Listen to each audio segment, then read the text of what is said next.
You are listening to the Mark Lesko Podcast. Oh my goodness gracious, by guys. diehard fans for fans.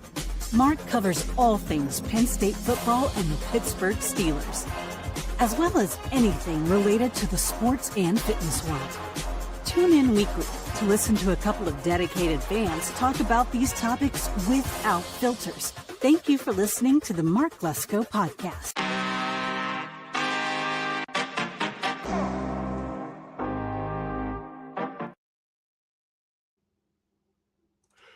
Woo! Here we go, Steelers. Oh my goodness gracious, guys.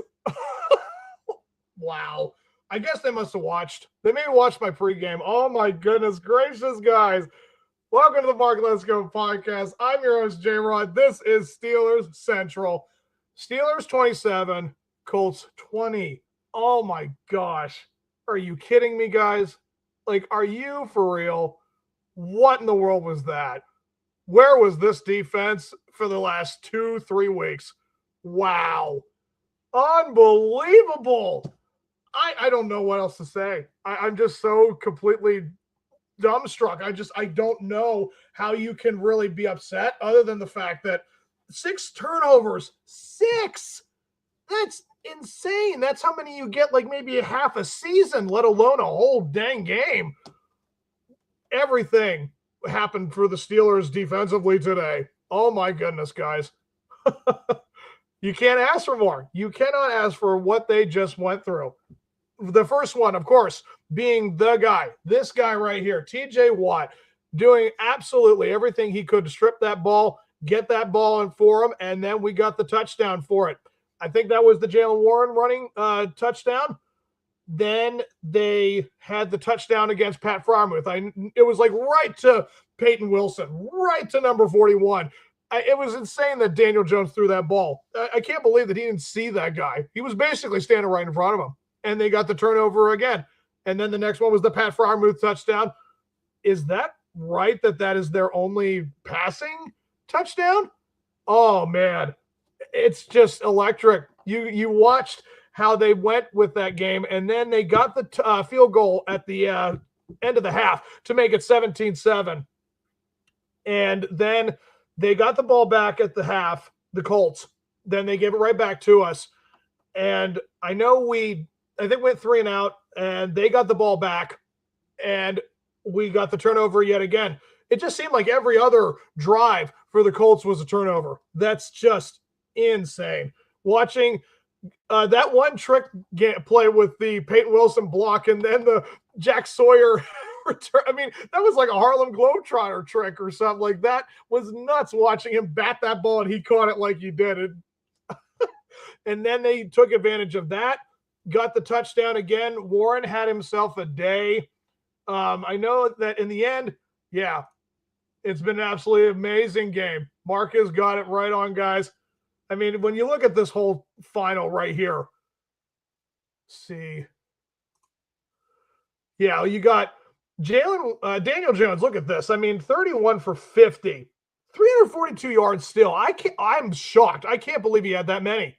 Wow. I mean, that must have been garbage at the end of the game, but still 3 interception guys, 5 sacks, 5 guys. I mean, defensively, who the heck are you guys? Why weren't you here like 2 weeks ago? Again, I bring it up. This is the defense we were hoping to see. And I mean, even with Jabril Peppers out, they had such a back and forth kind of thing going on with the defense, but yet Porter Jr., all those interceptions, the blocking, I mean, he had a lot of penalties. It was not that great of a showing, but I mean, that was awesome seeing all the turnovers and just going through this with Aaron Rodgers doing just enough, guys. 25 for 35, 203 yards and a touchdown, 3 sacks. I mean, yeah, the offensive line here and there, it wasn't the best overall performance. Again, the game was still by a touchdown. That's really, I think, the only thing you have to kind of put your arms up in the air. When you have 6 turnovers in a game, you're supposed to win that game by about 30 at least. And yet it was still a touchdown score. We had to have a onside kick to end the game just because they still had a chance to do something. I mean, the fact that was even the case, unbelievable. But look at this. Jonathan Taylor, 14 carries, 45 yards. That's absolutely fantastic.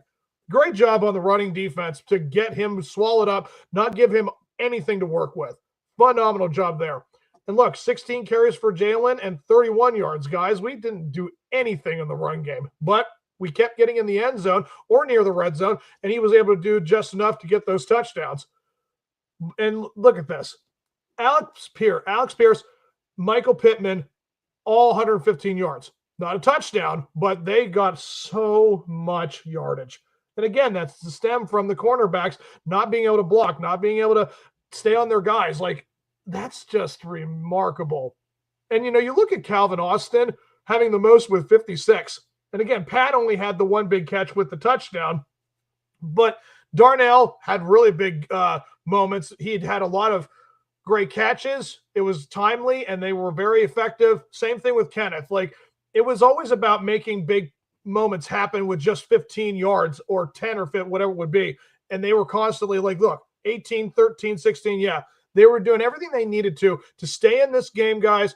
And yeah, everybody executed it correctly. I mean, look at all these fumbles. Daniel, 3 fumbles, 2 losses. Josh Downs, the 1, and we got it back. They recovered that one with Cam and Tyler, but still, the whole Roman Wilson thing, I mean, I could not believe what I witnessed with that play. I understand that you're trying to get the first down, but you did not have to flip over like that, because that one player was just right there to bat the ball, to punch the ball out, and he did it. So it's just not necessary. But yeah, they had a day, guys. I mean, this is all the defense right here. Again, 6 turnovers. We needed every ounce of that to win this game. We needed 6 turnovers. Oh my goodness. The fact that you needed that many to win this game. And there were 7 and 1 team, just remarkable. But you see all these sacks, guys. Joey Porter had a day. Keanu Benton had a really big rip through the line, and he just barreled Daniel Jones through. Alex Highsmith, what a day he had. Finally, Alex Highsmith shows up and has himself a day. And we haven't seen one from him probably all season. This was his real big game that he needed to show up. We get this version of Alex Highsmith, guys, in the edge rushing with TJ. Man, it's going to be interesting to see what these guys will finally be able to do, with the game. Like, you were not just expecting Daniel Jones to have to rely on his arm, and he still, again, put them in the position to do something. But yeah, the defense, they kept coming up with turnovers.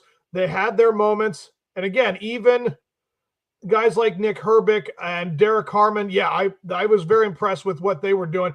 Everyone showed up. Everyone did their job on defense, guys. You can't ask for more. You really can't. Yeah, I tuned that side window. Oh, cool. Thanks, bud. I appreciate that. Yeah, so yeah, you're looking at some of the best display of just complete opposite of what we saw last week. Everything, I mean, that first quarter, guys, I'll be honest with you. I think everyone probably was thinking the same thing with that first quarter. That was like the worst first quarter. Everything was going the way of the opponent. Everything. It was like Murphy's Law. Everything that could go wrong in the first quarter did for the Steelers. And we were down 7-0. And then that big moment when Mr. TJ got the turnover and sparked that defense. It was awesome, guys. It was so great to see them turn it on. I didn't think we'd ever have it in us to do something like that, to actually turn it on and do something great. Oh, what a show. What a showing from the defense. And that, if again, you look on the other side of the ball, I do feel like there were a lot of times that we did not display the best offensive play calling. I think there were a lot of times where I watched them, throw the ball back behind the line of scrimmage, try to do trick plays back and forth. It wasn't necessary to go that route, but they figured it out. They were able to get the scores when they needed to. And again, when you saw that it was 17-7 in the half, I remember on the Green Bay game, they were up 16-7 at the half, and it completely went away. But they didn't stop the turnover machine in the second half. Watching this team become the best version of themselves, guys, this is exactly what we thought this defense was going to look like all season. We never thought that they would completely collapse. They'd have their injury issues, and they are definitely now in the driver's seat. With the win today, they are now a 5-3 team. I know that the Bengals were losing. They'll be 3-6. And again, the closest team with the Ravens is 3-5. We still have a 2.5 game lead in the AFC North. We're at a point now in the season where we can say we're going to be taking on the Chargers next week. Again, I'll go more into detail in a couple of days when that happens. And then we have the Bengals again. We have an opportunity to have 2 games where I know we will have to show up against both of those opponents. Yeah, this is absolutely one of the best things that could have happened to the Steelers. It was a great showing. I mean, what more could you ask from these guys in terms of their defense? And again, coaching, yes, I know, like I said, Arthur Smith had some very questionable calls. Danny Smith and the special teams, they did a lot of great things today. It was a very collective, overall great performance by them. You know that it's all about using the momentum that you're given, and the Colts did do that. Daniel Jones had one of the worst days he's had as a Colt, and they really buttoned up guys like Warren and Taylor. I mean, that right there shows you a lot about what it means to show up. When you take away a guy like Jonathan Taylor and a guy like Tyler Warren, they really had to rely on the other players like Pittman and Pierce, and they got a lot of their plays. Yeah, this was absolutely awesome. I mean, I could not be happier for what I'm seeing from a team like that Mike Tomlin has. Like, what more can you ask for, guys? Like, again, Chris Boswell showed up today as well. He was hitting all of his field goals. He contributed. Everyone was doing something great today. Yeah, like, again, the only thing you would probably say you want back is maybe Jalen Warren had a little more yardage. The line could have given him a little more holes to get. I mean, that again, the Indianapolis Colts don't have like the most threatening defense, but yeah, they were there all day today. They really showed up in this game. The defense for the Colts, like for the most part, if we don't have those turnovers, guys, it would have been, of course, closer. I think we got at least 17, 20 points off of all the turnovers. And that's really what amazes you again, where you have all of that momentum going into those drives when you get turnovers and you don't execute plays, or like you just don't do as much as you should. There's still a lot to be happy about. Listen, when you see the fans, like they went crazy, like it was just, again, we needed to see all of that. We needed everything to get galvanized, to get everyone to try to sound the alarm, because it was a do or die kind of situation. Like this game they needed to show up with it, guys. So if you look at right now what the whole atmosphere is around the league, let's see here. I want to get to the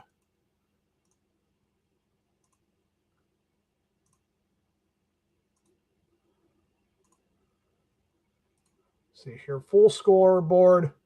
No, we had a lot of finals this afternoon. Oh my goodness gracious. I saw that the Bears were winning 41-24 at the one point. How the heck?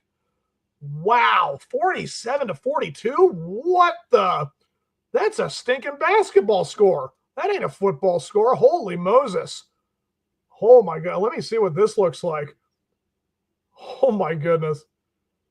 20 for 34, 280 yards, 3 touchdowns. Oh my goodness. Joe Flacco. What? Almost 500 yards passing, 4 touchdowns. My goodness. Did he give me a lot of points for? No, Jamar Chase got a lot of catches, but not. I have Jamar Chase in my fantasy league. It's like, dang it. Yeah, my goodness. T. Higgins, what a day he had. And Loveland, too. Jeez Louise. Yeah. Man, you think Roma Dunze had nothing to do with this game. DJ Moore and Colston had all that momentum. Jeez. Yep, that's a huge fumble right there. How many sacks were in this game? Man. Kudos on the Bears for taking care of the Bengals for us today. And then let's see here. The Vikings just beating out the Lions. Man, what a surprise that is. J.J. McCarthy took on that Lions team in Detroit and beat them.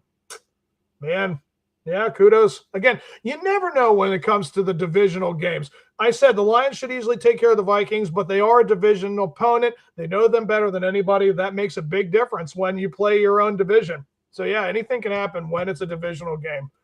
And this has got to be the surprise right here. That really does tick me off. The Panthers upsetting the Packers at home. How in the world did we allow that team to score 35 if the Panthers defense on the road only gave up 13? Man, that's just unbelievable. Again, any given Sunday, guys, NFL changes within any given day or week. It's just a crazy game. The Chargers beat the Titans. That's not surprising. We face them next. It's going to be a heck of a matchup in Los Angeles. I mean, we'll prepare ourselves for that one. The Falcons taking on the Patriots just beat them out. I mean, I was expecting them to blow them out, but no, they came to play and they made it close. But Pats are 7-2. They keep the lead in the AFC East. And the 49ers beating the Giants. I remember seeing that the Giants were favored by 2.5 points. I was like, how in the world was that even possible? That was so weird. And then, of course, the Broncos just edging out the Texans. All of that is field goals. The Texans did not have anything going. I know that C.J. Stroud did not play, and they had to rely solely on the kicking. Whew. That's just nuts. I mean, who was the quarterback for the Texans? I want to get this guy. Davis Mills, 17 for 30. Whew. Wow. Yeah, Bo Nix had an okay day, did just enough to get them the win. And Cortland Sutton had the one catch. Again, I'm looking for all my fantasy guys. Yeah, one catch for 30 yards, but it got me a touchdown. That's all I can ask for. Yeah, the Broncos are a damn good team, 7-2. It's going to be interesting with this AFC picture for sure. Yeah, so, yeah, that was it, guys. You had the final. This is the greatest result I could have asked for. 6 turnovers by the defense. Now, again, now that I've seen it, again, it's like that teacher in school. Now that you got that good grade, I expect nothing less. I expect to see 6 turnovers every game from this point forward. That's just what I expect now. I mean, I know that guys like JPJ and Ramsey are still going to have issues against a good team. And again, these are very prolific guys. Pittman's a very good wide receiver. I'm starting to see that Alex Pierce is a good receiver. I don't know if he's a great one. But when you look at the Chargers and Justin Herbert, I mean, Ladd McConkey, again, I'm not going to get ahead of myself, but I'm just like trying to see a grand scheme of things for what's going to come next weekend. And it's going to be big. It's a Sunday night game in Los Angeles. We show up in that game. Again, we're not having 6 turnovers again. That's not realistic. So we just have to, again, use everything we can to know what we have to improve on, which, again, the thing that you needed to improve on is get that run game going and get better holes for them, get better yardage. Like, as much as I very much appreciate what I saw from them, I mean, again, we go back to the final and you see what Aaron Rodgers did. I want to get these numbers again. So to end my video with this, guys, like, you see that Aaron Rodgers, 25 for 35, 203 yards. I mean, that's averaging about 7 or 8 yards a throw. I mean, that's got to get better.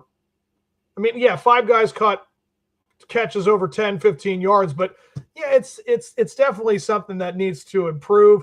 I hope they look at that, in practice this week, really start to get the offense going, guys, because again, the defense did everything they possibly could to make this a game and win it all. So I would like to say that for the things you need to see for sure next week is the offense needs to get it going. They really need to step this up, get downfield a lot better. Again, do we have a wide receiver that can do something? We have the trade deadline coming up, don't we? And we're probably looking at adding a wide receiver for sure. Again, Roman Wilson made a horrible mistake, and it didn't hurt them because JPJ got that interception 3 or 4 passes later from DJ, and they secured the win. They just have to establish what the schemes are going to be for these wide receivers. I know that DK Metcalf is, of course, our better guy, but he's constantly covered. And, Calvin Austin, again, had a lot of good timely catches. We use the tight ends a lot, but we do need to find that wide receiver too to really solidify the passing game for Aaron. There were some times that you just saw the miscommunication. And, like, again, there was a lot of times where Aaron threw too fast and the guys didn't get the read right. He had to because, again, the line, he did, again, enough to not give up that game or not make him look bad. But there's a lot of times where he didn't need to make the plays that, urgent or frantic. So in the end, guys, the mistakes did not, hurt us. Like we capitalized on their mistakes. We did everything we needed to win that game. It's a win. We're 5-3. We have complete control of the AFC North. So with that, guys, I hope you guys have a great rest of your Sunday. Enjoy the win. I know I am, guys. And hey, here we go, Steelers, baby. Woohoo!